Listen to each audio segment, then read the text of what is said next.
Centre plate எடுக்கும் போது மெயினான விஷயம் இது. பார்ட் 3 வீடியோ இப்போ பார்க்க போகிறோம். குட்டி குட்டியாக அரேஞ்ச் பண்ணியிருக்கேன் அண்ட் ஃபைனலாக இருக்கிறத பெருசாக வைப்பேன்.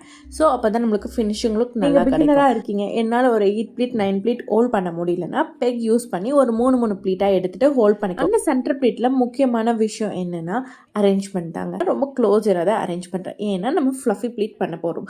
ஃப்ளஃபி ப்ளீட்டுக்கு மேலே வந்து நல்லா நேரவாகவும் கீழே வந்து நல்லா ஃப்ளஃபியாக வரும்போது தான் அதோட அழகே தெரியும். அது மட்டும் இல்லாமல் இவங்க லீனாக இருக்காங்களும் சரி, ஃபேட்டாக இருக்காங்களும் சரி, யாருக்கா இருந்தாலுமே இந்த மாதிரி குட்டி குட்டியாக நீங்கள் அரேஞ்ச்மெண்ட் பக்கத்தில் வச்சிங்கன்னா அழகாக இருக்கும். செகண்ட் பின் எங்கே பண்ணணும்னா ஃபஸ்ட்டு பின்லேருந்து ஒரு 1/2 அடி டிஸ்டன்ஸில் பண்ணணும். ஏன்னா ஃபஸ்ட்டு பின் பண்ணியிருக்கிறது வந்து நம்ம உள்ளே இன்சர்ட் பண்ணிவிடுவோம். அப்போ நம்மளுக்கு கைட்லைன் கிடைக்காது. ஃப்ளஃபி ப்ளீட்டுக்கு நம்ம நல்லா அயன் பண்ணாலே ஃப்ளஃபி வந்து அழகாக வச்சுடலாம். அடுத்தது அரேஞ்ச்மெண்ட்டில் பார்த்தீங்கன்னா ப்ளீட்ஸை லைன் பை லைனாக வைப்போம். ஸோ இதில் டாப் லேயர் வந்து ரொம்ப இம்பார்ட்டன்ட். அது சாரிக்கு ரொம்ப இன்னும் வரக்கூடாது அண்ட் அவுட்டும் வரக்கூடாது. நெக்ஸ்ட் வீடியோவில் பார்ப்போம். பாய்.